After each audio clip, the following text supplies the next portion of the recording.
Micro4ThirdsRumors.com is a website you might want to check out if you want to find out news about possible up-and-coming Micro Four Thirds products. I was checking it out and my curiosity led me to a post on their site with our E-PL3 review. Our video was a look at Olympus E-PL3 and the manufacturer's apparent interest in marketing towards the female market. Of course, I approached this subject in a subtle manner. And the comments we got from that site were expressive. Silly? Thanks. High five team, good job. We're doing a bloody good job. Still okay for morons to degrade women. Well, we'll see about that. Lamby, Alambus, Alambula, Alambon, Alambo. So this guy says still okay for morons to degrade women. What did you think of our E-PL3 video? Was it degrading to women? There you go. There we have it. You can go now. Why would this camera be girly?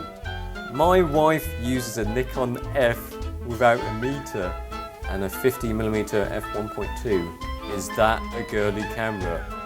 Well, I never said that girls buy a certain camera. I just said that the E-PL3 is aimed at the females. But what do I know about cameras and how they are marketed anyway? Why don't we look at the manufacturer's ads? What's up? It's the Android. Get off the table. Let's watch the video.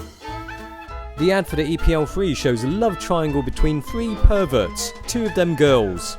The Gear3 ad is a girl in love with taking photos of anything. And the NEXC3 ad is about a girl in love with her cat. So there we have it. That's not really conclusive evidence of these being marketed for girls, especially the E-PL3. So yeah, I'm wrong. What can I say? But of course, we've still got to do a review of the E-PL3 versus the EP3. So let's get a proper manly man. Not me, because I'm apparently not manly enough. So I'll go over there and play with some kittens. So instead of trying to support this notion of it being directed at females, we just got a normal bloke to look at the E-PL3 and compare it to the EP3. Okay, are we rolling it? Rolling. Okay, so some people say that the E-PL3, well, is a bit of a girly camera, but I don't think it's girly, and I'm all 100% real man.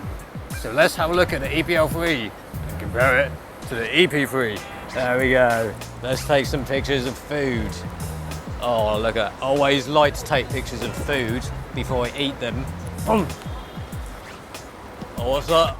We've got a bit of burger juice. There we go. That's all done. I am all 100% pure beef man. Right, here we go. Comparing the image quality of the two cameras and finding a difference is like trying to find a bloody unicorn. You can look as much as you like, but you won't find anything.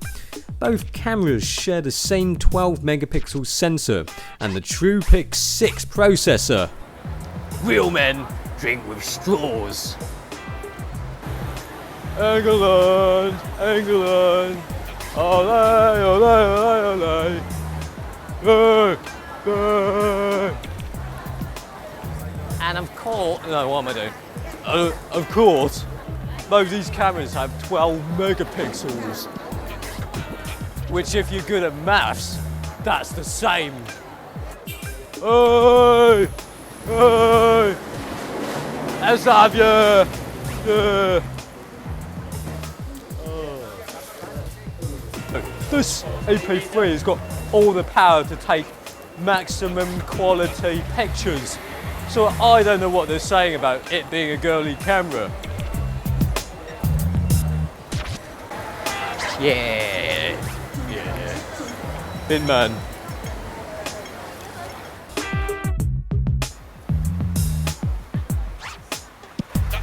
What's the matter? You've never seen a man before? But what they have changed is the way they handle the things from the sensor. And of course, the focus speed is much quicker Look at that. I reviewed the EP3 last time and it really is my favourite Micro Four Thirds camera, until they update it in a few months of course. It just feels so responsive, a great camera on the streets and more. That's like really quick. I mean, that's quick, but this is the EP3. Yeah, so the E-PL3 focus, oh look, you see, they didn't quite finish the tattoo there. The E-PL3 focus speed is alright. In terms of performance, the EP3 is impressed with its supposed fastest in its class AF speed. Although the E-PL3 focus is quick, doesn't feel as snappy as the EP3, but usefully quick. Oh, I don't know what that guy was saying about it being marketed as a girly camera. It's not like these cameras come in pink, is it? The EP3 is incredibly capable, but just to be sure, let's see how they compare in terms of noise performance. Oh shit! Oh, I just shave. It's my hair grows inwards. Again, there's nothing major to divide the photos from these two cameras, all the way up to its maximum ISO of 12,800, practically identical. Quirkily, there are some areas where the E-PL3 gets the upper hand. So anyway, the image quality is kind of the same, and performance almost the same. In fact, the EP3, in terms of frame rates, it's got less. The EP3 does 3 frames per second. Okay. You see, the E-PL3 actually has a higher continuous burst rate, which means more. This, with the IS on, does 4 frames per second, and with the IS off, it does 5. I'm back, and better than before. So if you want to look for a difference between the two cameras in terms of performance and image quality, then you'll be splitting hairs. I mean, these are pretty much the same, which is why it's called the EP-Lite3 and the EP3. Because this is light, yeah? Well, it's not that light, but you get what I mean, yeah?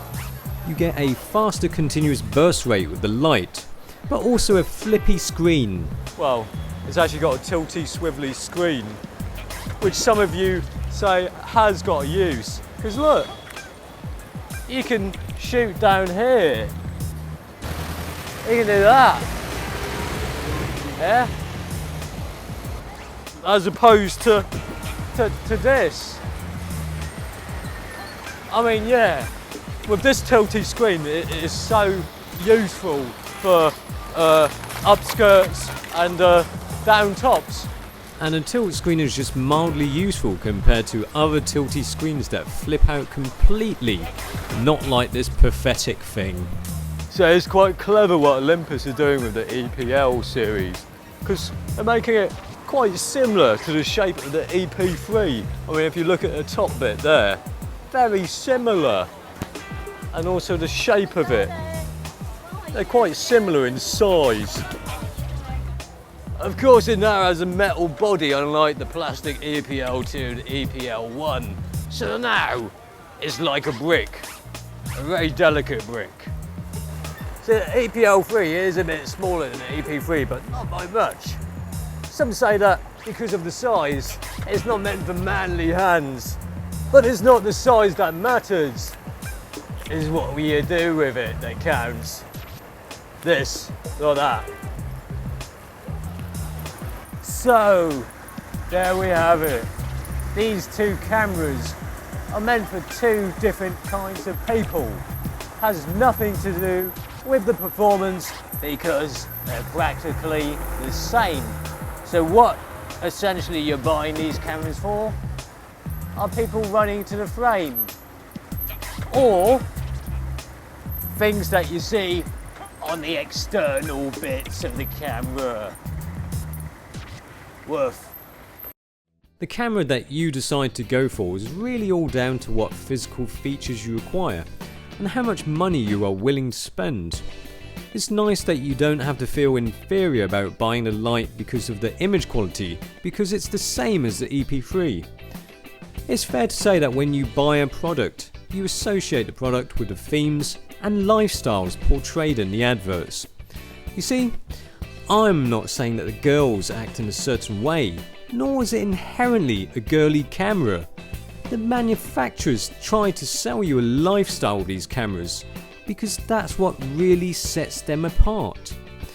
Girls may not like this camera, but they want girls to like it. It's just up to you whether you care about the ads. All you have to decide is whether you prefer the original flavour or the light version.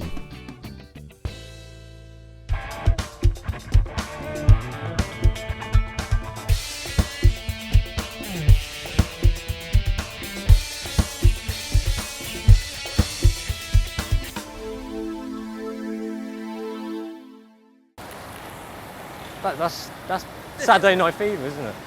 Yeah, nothing but a hound dog. Oh.